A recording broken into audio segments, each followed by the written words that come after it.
Hello everyone, I'm Jacob Schreier from Talent Culture. Today I'm speaking with Michael Ballard on building a culture of resiliency. Just very quickly before we get started, I just want to make everyone aware of the Talent Culture community. There's a LinkedIn group, a Twitter, there's a website, talentculture.com, Google Plus page, we're all over the place. Please join us. We always want to hear from like-minded people. We want to talk about the future of work. Wednesday, May 7th, Michael will be joining the Talent Culture co-founders and hosts, Kevin Grossman and Megan Ambiro, and discussing building a culture of resiliency. So Michael, good morning. But quickly, before we get started, can you just give us a quick overview of who you are and what building a culture of resiliency actually means? Certainly. I got interested in resiliency at a young age when I had a concussion, and my roommate also had a concussion. I wanted quiet and peace of mind. He wanted loud, get me out of here, a lot of screaming. So at an early age, I went, wow, two people, similar issue, two radically different behaviors.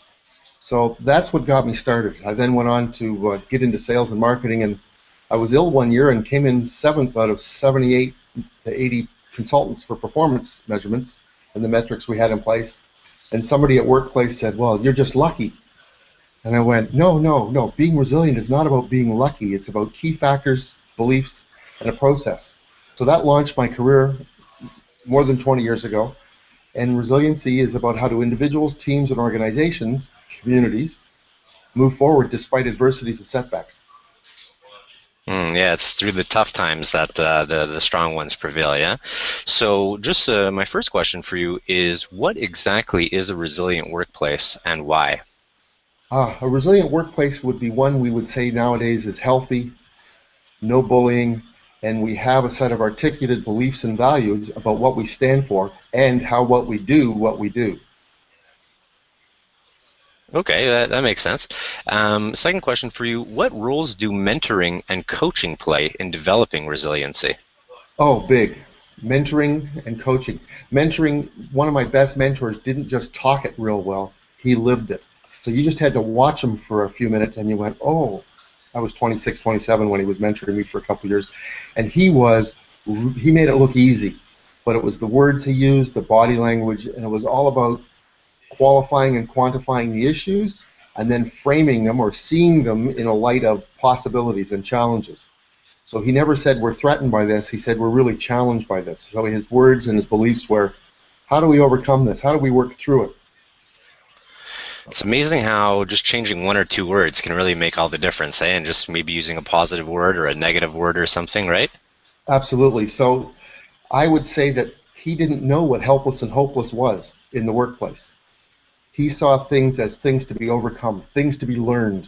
So he would, in my model, we talk about he had a sense of excellence and mastery. He had to figure out how to master the current challenge. Some would say problem or threat, but he said, no, it's a challenge. How do we master the current challenge and achieve excellence once again? So he helped me understand that perfection can be deemed an illness with many people. It's an obsession, but excellence is a way of life. It's a process. It's a belief system. That whether it's our phones, a glass in a production line, a remote control, they can be excellent or perfect, but people can only ever be excellent because people are people. So he helped me frame how I did work and how I dealt with others and set expectations. Oh, that's cool. My last question for you is, what do you mean when you say resiliency is a process, a belief system, and a skill set? Well, one of the challenges I've seen, and to use a client as an example without mentioning names, because a lot of my clients it's a confidentiality issue because they don't want things to get out there, but somebody brought a gun to the workplace with no bullets, thank heavens, but there was a lot of psychological issues, as you could imagine, in the workplace after that. 27% absentee rate in the department it happened in. So the process, I went in as what I call a tour guide, and as a tour guide, I say, I'm going to take you as a tour guide into the land of resiliency. You are where you are, no judgment on my behalf, but you are where you are. So I'm going to show you what resiliency is like. And I have in my model what I call a bitter better line. And it's okay to visit the bitter side, but it's a lousy place to live. So we took them through that process, stretching versus shrinking, mastering acceptance versus helpless and hopeless, and we got them to understand what they were going through. That was the process. and I've just gone blank. No problem at all. We'll talk more about that obviously on Wednesday, May 7th, Yes. with the Blog Talk, radio starting at 6:30 p.m. Eastern time, and Thank you. then the conversation continues on Twitter with the hashtag Tchat from 7 Yes. to 8 p.m. Eastern time.